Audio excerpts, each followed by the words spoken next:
Welcome to my realm. I'm Tami Jorden, and this is Butterfly Days, the podcast that proves you're not past your prime, you're living in it right now, because women don't have expiration dates. Butterfly Days is a celebration of the extraordinary potential of Gen X and Boomer women.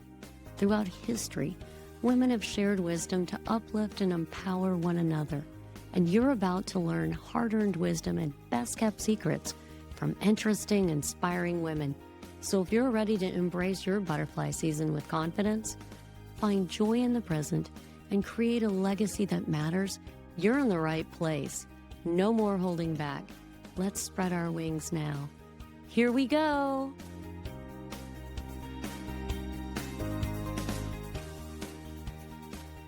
Welcome to my realm. This is Tami Jorden, and you're listening to Butterfly Days. Today's episode, Grit and Grace.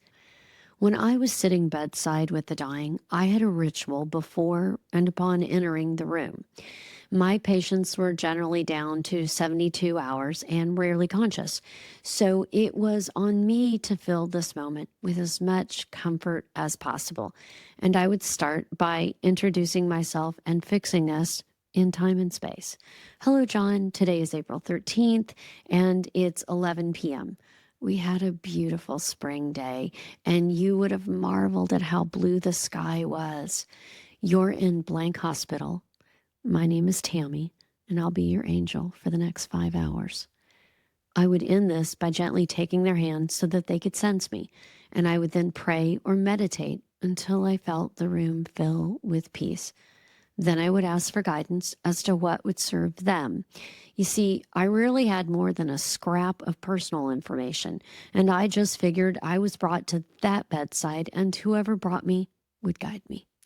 So sometimes I played music or sang or read to them, and I gently rubbed brows or brushed hair. I wiped sweat. I moistened lips. I called the nurse, listen, whatever was needed. And generally what unfolded was a gentle miracle of human connection. Because to be a witness, it's an honor, for dying is the holy bookend of labor and birth. These moments came to pass because I was called, and I chose to respond. And it's a weird thing to go sit bedside for someone you don't know. I get that. But I was over 50, my kids were older, and I wanted to make meaningful contributions.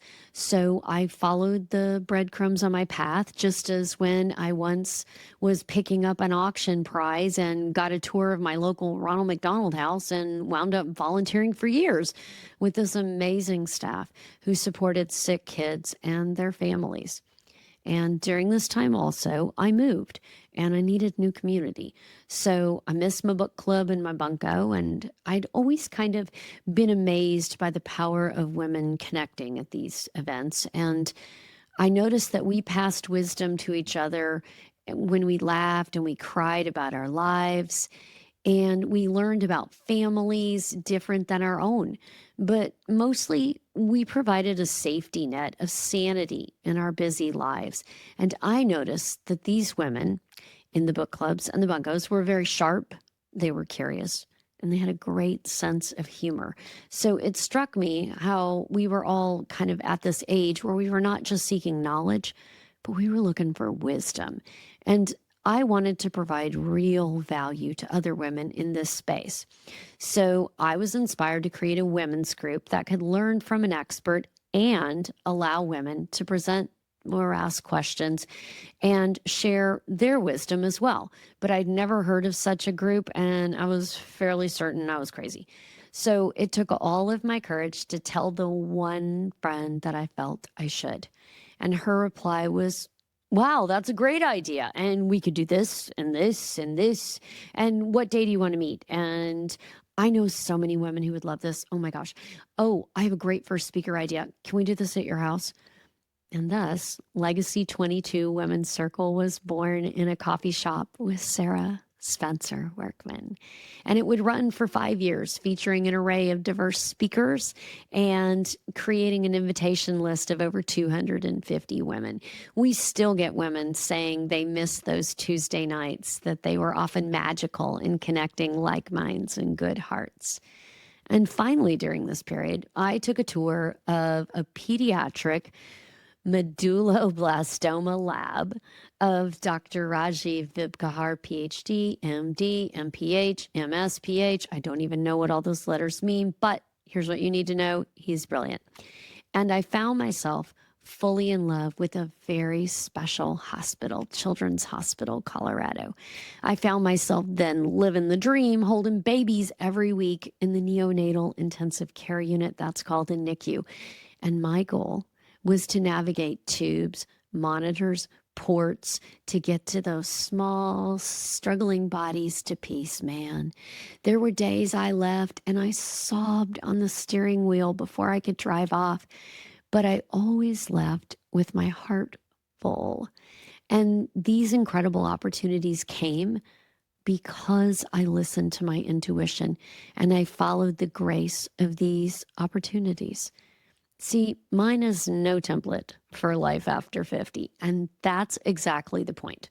When you follow your intuition, you'll be amazed where it leads. Creative and meaningful ways to use your talents will begin to reveal themselves, whether through your work, through volunteering, or something delightfully unexpected. I can't tell you how many women in their 50s and 60s have told me they're finally doing things that make them deeply happy. And more often than not, these things ripple out to bless others too. And that, sisters, is the quiet miracle of midlife. So we know that intention is the rudder that steers the ship. And we just know that. But I'm often asked, how do I figure out what to do next?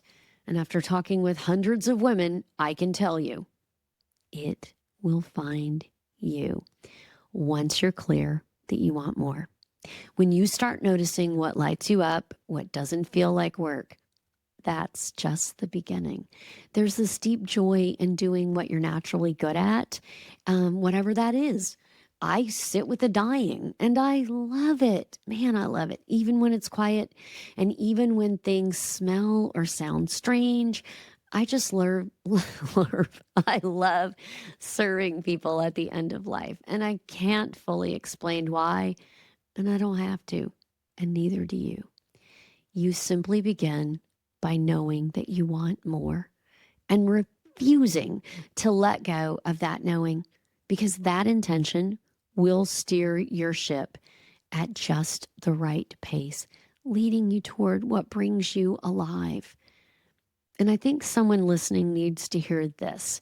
For most women, discovering a true calling does not happen the moment we start looking. That takes time. You may need to grow into the version of yourself who's ready for the thing that will bring you the most joy.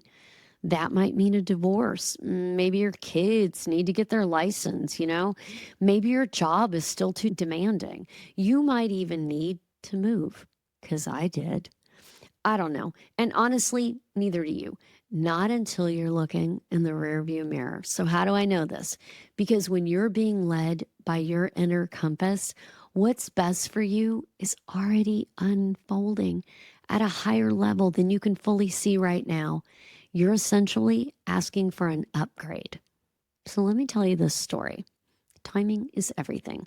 A friend of mine had a career in child development. She married a great man, and they began trying to start their family. Now, you can probably guess where this goes.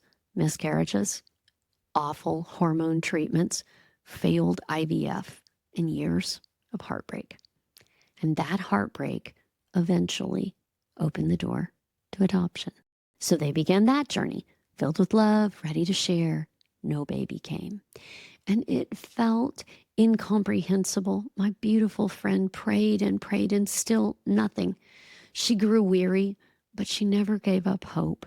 Finally, years later, they got the call. Still makes me cry. A baby boy who needed them. Their joy was indescribable. He was the perfect fit. And later came a daughter, the missing piece. And I asked her about that excruciating weight, and she told me she'd learned something life-changing that I want to share with you. The reason her prayers had not been answered earlier was something that she missed. You see, her son hadn't been born yet. She couldn't see it at the time because she was living at ground level, but in hindsight, she realized that she was being guided all along. And that's what I want you to know, dear one. Set your intention with grit, but trust grace. You're being led towards something just as good, maybe even better than what you're hoping for. Do you ever wonder what my intention is for Butterfly Days? I could be doing anything, but I'm creating a podcast and a weekly Substack for Gen X and Boomer babes. Why? Because I want to educate, encourage, and inspire women over 45 to craft the most amazing lives possible. Every story, every interview, every bit of wisdom or laughter, it's all for you, girl. And I believe most of us want to become the best version of ourselves.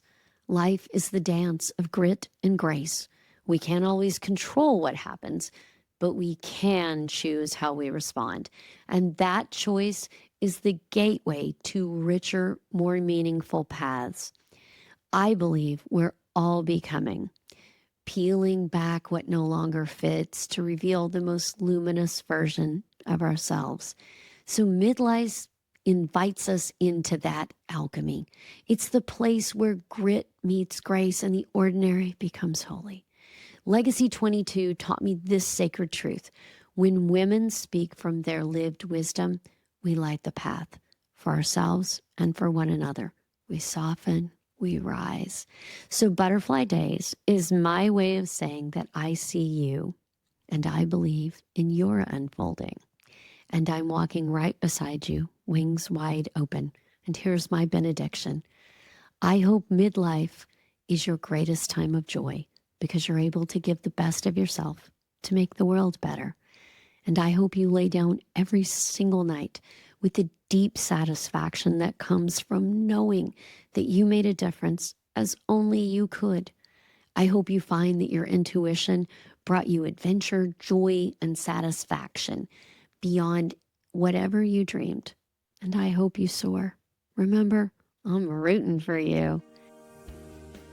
I'm so grateful you listened to this episode. I hope it was a real value to you. If there's a sister in your life who needs this message, please share it, just like women have done to lift each other up over the centuries and across cultures. Women lifting each other is so important. It's why I do this work. And to avoid FOMO and keep up leveling your own life, make sure you don't miss the next episode. You may be losing hormones, but your life has given you powerful perspective. And I believe you have something to give that no one else does, that the world needs. So remember, I'm rooting for you. Let's go.